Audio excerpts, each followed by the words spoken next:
아신성교회 여러분, 2026년도 한 해가 시작됐습니다. 오늘은 아신에서 우리 아신성교회 여러분들에게 신년 메시지로 드립니다. 특별히 신년 메시지로 드리기 전에 여러분들의 삶과 가정 위에 2026년도에 하나님께서 은혜와 평강을 허락해 주시기를 소망합니다. 이번에 나눌 말씀은 고린도후서 5장 17절 말씀입니다. 제가 봉독해 드립니다. 누구든지 그리스도 예수 안에 있으면 새로운 피조물이라. 이전 것은 지나갔으니 보라 새 것이 되었도다. 이 말씀을 가지고 새로운 한 해 시작이라고 하는 제목을 가지고 메시지를 드리려고 합니다. 우리는 2026년도가 되면서 새로운 한 해를 맞이했습니다.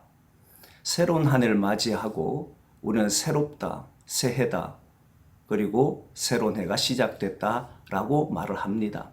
그런데 엄밀히 따져보면 사실은 새로운 한 해라 해도 어제와 다르지 않는 오늘을 만납니다. 많은 사람들이 2025년도 1월 1일에 새로운 한 해를 시작하고 2025년도 12월 31일에 한 해를 마무리했지만 돌아보면 여전히 우리의 삶에는 같은 시간을 보내온 것 같이 변화되지 않는 그런 시간들이 이어온 것은 사실입니다. 2026년도 1월 1일이 되어도 사실 과거와 연장선상에 있는 새로움입니다. 그런데 성경에서 말하는 새로움은 누구든지 그리스도 안에 있으면 새로운 피조물이라 했을 때 이 새로움은 이전과 다른 새로움입니다.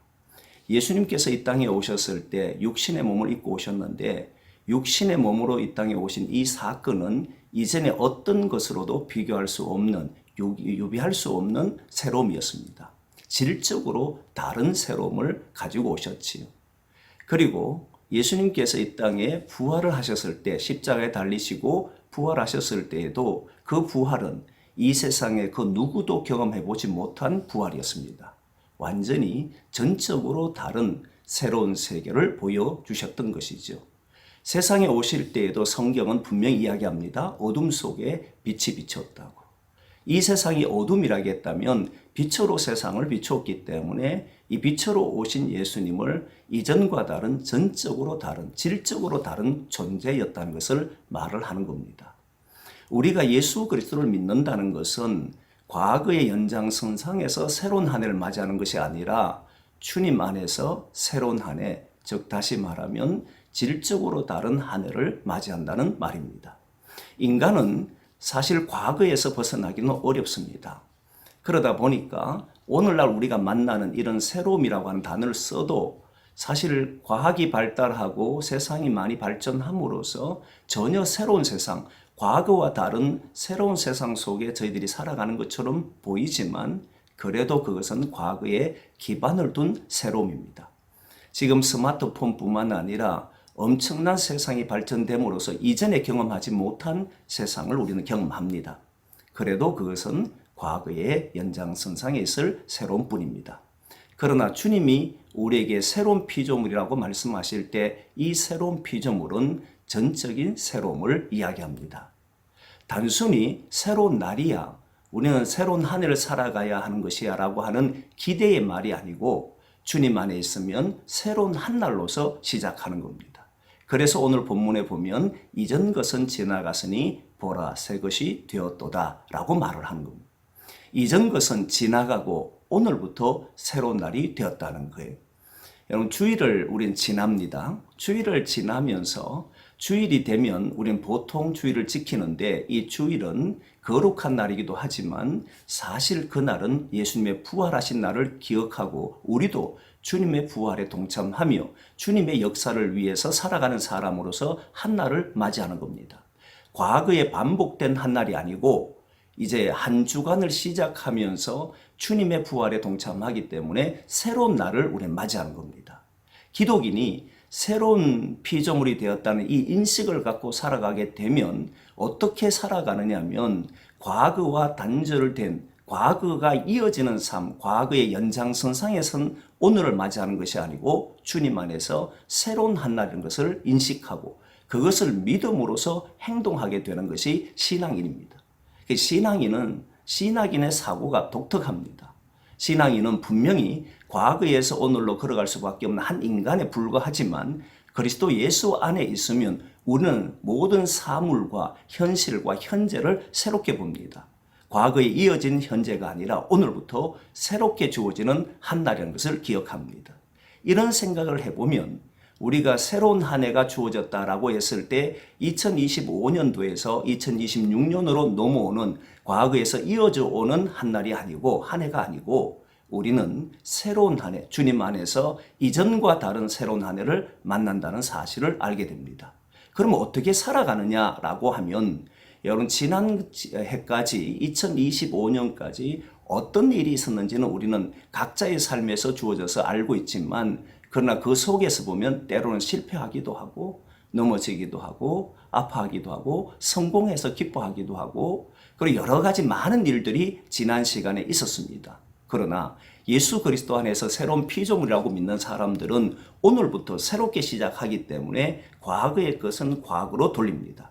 이전 것은 기억하지 않습니다. 오늘부터 주님의 날에 동참하고 부활에 이르기 위해서 살아갑니다. 바울은 그가 자신은 어떻게 해서든지 부활에 이르려고 한다라고 말하면서 그는 이야기하기를 그러나 아직 완성되지 않았다고 온전히 이루어지지 않았기 때문에 이루어질 그날을 바라보고 살아간다라고 말하면서 뒤에 한 일은 다 잊어버린다고 했습니다.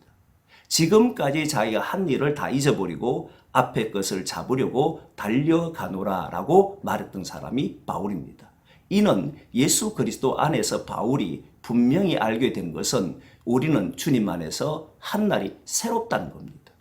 과거의 연장으로 있는 한날이 아니고 이제부터 새로운 한날을 살아가기 때문에 지금까지 그가 무엇을 했든지 거기에 신경을 쓰지 아니하고 거기에 자기의 마음을 빼앗기지 않고 다시 주님의 부활하심의 그 역사에 동참하려고 하나님의 나라가 이루어지는 일에 온전하게 이루어진 일을 위해서 달려갔던 사람이 바울입니다. 그렇게 되면 오늘 우리의 삶을 완전히 새롭게 볼 수가 있습니다.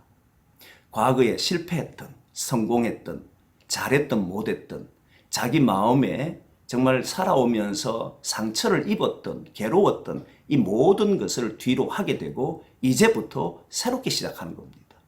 주님의 역사가 일어날 줄 믿고 지난 시간에 이어오는 삶이 아니라 다시 주님의 시간 안으로 들어가서 주님과 함께 새롭게 시작합니다. 여러분 시작이란 말이 어떤 일이나 행동을 처음으로 하는 단계를 보고 시작이라고 말합니다. 그런데 우리는 아무리 인간적인 세상을 가지고 살아가는 이 세상 속에서는 시작이란 말은 언제나 과거와 연결되어 있습니다. 그러나 예수 안에서는 시작은 바로 오늘부터 새롭게 되는 겁니다. 주님이 부활하셨기에 주님이 우리와 함께 하시기에 주님은 우리를 하나님 나라를 이끄시기에 오늘부터 우리는 새날을 맞이하는 겁니다. 그래서 새롭게 이 한 해를 열어가는 거예요. 그래서 올 한 해 동안 2026년 한 해 동안 살아갈 때 여러분 지나온 시간으로 자기의 마음을 빼앗기지 말고 이제부터 새롭게 한 해를 열어보겠노라고 주님께서 주시는 이 귀한 날들을 새롭게 시작해보겠노라고 그렇게 도전하셔서 한 해 마무리했을 때 주님이 주시는 그 은혜와 사랑이 넘쳐남을 경험하고 주님이 우리를 어떻게 인도하시는지를 경험할 수 있는 그런 한 해가 되기를 원합니다. 새로운 한 해가 저와 여러분들에게 주어졌음을 믿고 이제 함께 달려나가기를 소망합니다.